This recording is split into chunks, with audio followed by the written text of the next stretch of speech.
Hi everybody, Puppy Linux World here. Welcome to today's video. So today's video is going to be showing you how to do a dual boot install of Linux Mint 15 alongside Microsoft Windows 7. Now I'm going to do this in VirtualBox because it makes the recording of it a whole ton easier than doing it on a live machine. However, the principles are exactly the same. So the first thing we need to do is boot our Windows 7 machine up, and we'll press F12 to enter the boot. So we'll press 1 because we want to boot from the hard disk and load our Windows up. So we'll just let Microsoft Windows 7 load up. Now this is just an absolute virgin install of Windows 7. I've not even updated it or service packed it. Doesn't matter because all I want to use it for is to demonstrate how to do a proper dual boot. Now again, even doing it this way, whilst technically on paper all your system, your Windows system and all your files and folders should of course remain in a very, very safe and stable state, you should always back up any files or folders that you want to save just in case disaster strikes. So excuse me. So as you can see, we've got our Microsoft Windows 7 running here in VirtualBox, no problem at all. There we go. And then we've got the Linux Mint DVD installed. So you then need to obviously reboot your computer and select the CD-ROM drive, just checking that we've got 54 gig free, so we've allowed 60 gig on the virtual hard drive. So what I'm going to do now is restart this. As I say, please ensure before you start this process that you've got a backup of all your files and folders and they're nice and safe, either on a USB drive or in the cloud. So here we go. Let's now let it boot. We've put our virtual CD-ROM in. We're going to let it boot to Linux Mint, and we're going to start Linux Mint up on the virtual machine.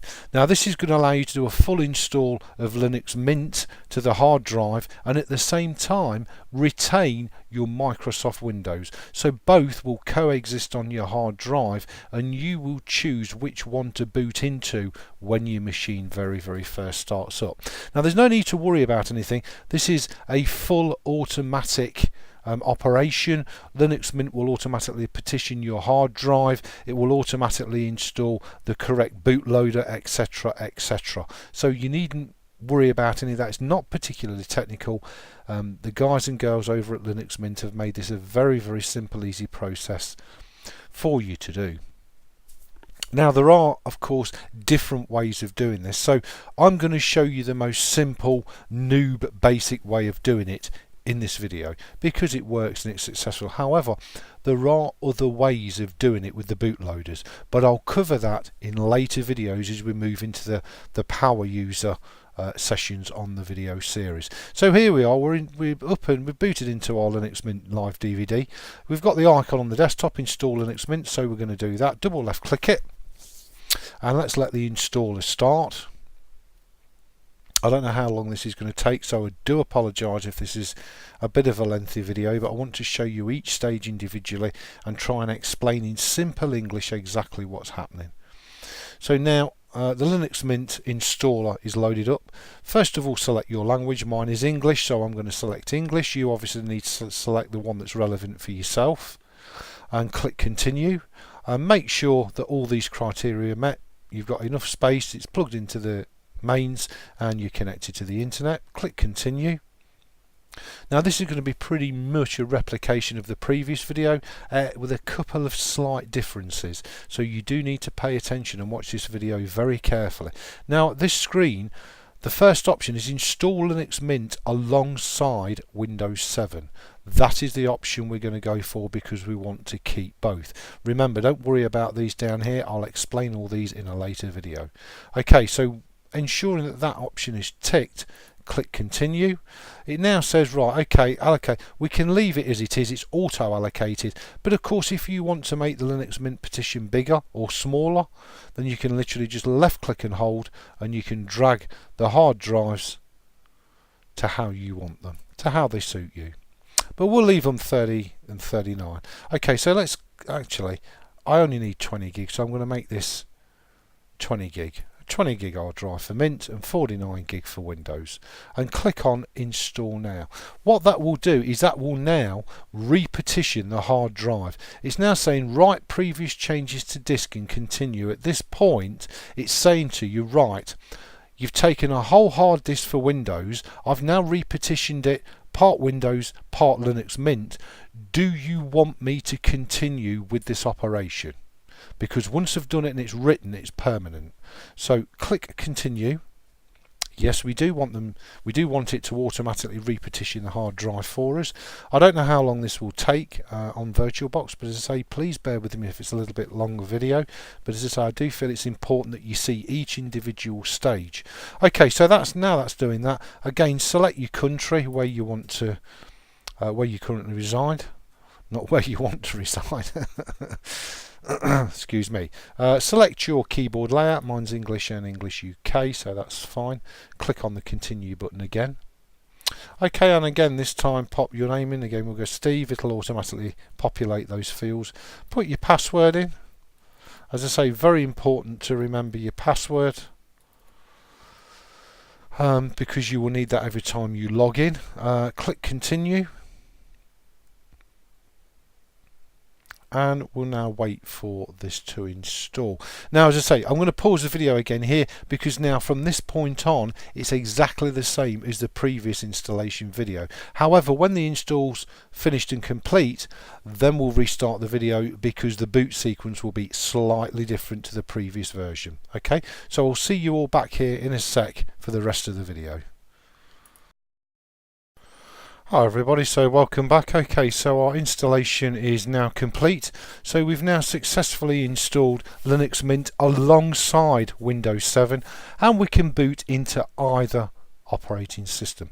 So I'm going to click on continue testing, because I don't want it to reboot and boot off the CD. So I've clicked on continue testing.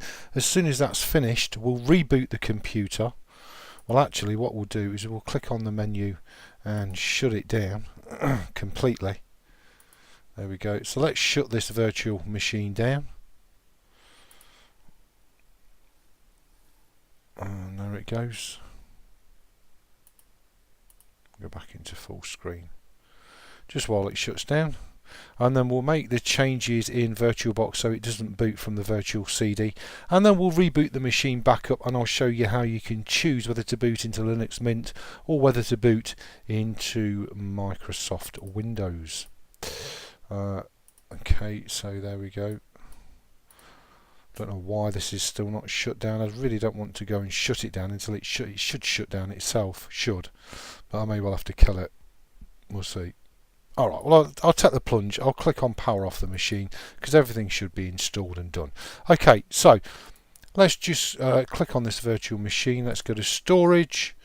Yeah, that's now empty, so we can actually remove that CD-ROM. We don't actually need that in there. Click OK. Okay, let's now start the virtual machine back up, and now when you switch your PC back on, you're presented with this menu. So the first option is to boot into Linux Mint Cinnamon. The second option is to boot into Windows 7. So let's boot it into Linux Mint Cinnamon first of all. That's all installed for you automatically, and that's exactly what it will look like on your computer screen when you do your first reboot after installing Linux Mint alongside Windows 7. So then that bootloader is all installed for you automatically. You don't have to do anything or configure anything. It's all done for you automatically. The power of Linux, eh? But as I say, there are other ways of doing it for the more advanced or power user, and we'll cover that in a later series of videos for you. And I'll show you how to do dual booting with the Windows MBR boot manager, but we'll cover that later on, because this is just the basic new user's guide. So we'll select our username, pop in our password at the login screen, and that should then load us into our lovely brand new shiny Linux Mint. And we'll just let that load up. Once that's loaded up, we'll shut it down, reboot it, and then we'll reboot back into Windows 7 just to prove to you that it has worked successfully and there's no major issues. As you can see, there's no major issues there. I've completely done it without trouble, and there's absolutely no reason why any user cannot follow this guide and re-emulate it themselves. You know, you've not got to have any specialist knowledge or be a computer nerd or geek or whiz, or, you know, as long as you can boot your computer from the Linux Mint DVD or a thumbnail drive, USB thumb drive, which I'll show you in a later video, then you can get to this stage quite successfully. So we're just waiting for the welcome screen to load up. I'm also going to show you a whole ton of really cool optimization tips and tricks throughout this series, and you will be amazed. I'll show you how to do simple little tweaks that will allow your programs, if you think they load fast now, by the time we've done with this system, it's going to run so quick, blink, and you'll miss it, trust me. This is a really cool operating system. Okay, I'll just close the welcome screen down because we don't need that anyway. Alright, so we can see that that's all installed and good to go. So let's just shut that down and restart it. And then this time we'll now boot up into Microsoft Windows. I'm kind of rushing a bit because I'm very aware I don't want the video to be too long. So again, we're presented with our initial boot menu. Just use your down arrow key to come down to Windows 7 and press your enter key. Now you might, once this starts up, get an initial message saying, hang on, your hard drive size is changed. Do you want me to check all the files on it? Because it's not really as it should be. Now if you get that message, there we go. So I'm going to skip this, but normally I would recommend you do that. Let the disk cataloger within Microsoft Windows just check the disk. If you do choose to skip it, as you can see, it will still load into Microsoft Windows 7 or XP or Vista, absolutely no problem at all. Now please bear in mind, these installation videos are if you're using Microsoft Windows XP, Microsoft Windows Vista or Microsoft Windows 7. If you're using Windows 8 with the UEFI boot protection on, I will do separate videos on them for you, okay? Just so you're all absolutely aware. So there you can see now we've got our Microsoft Windows 7 and it's running absolutely beautiful. You can see now the size of the disk is completely changed.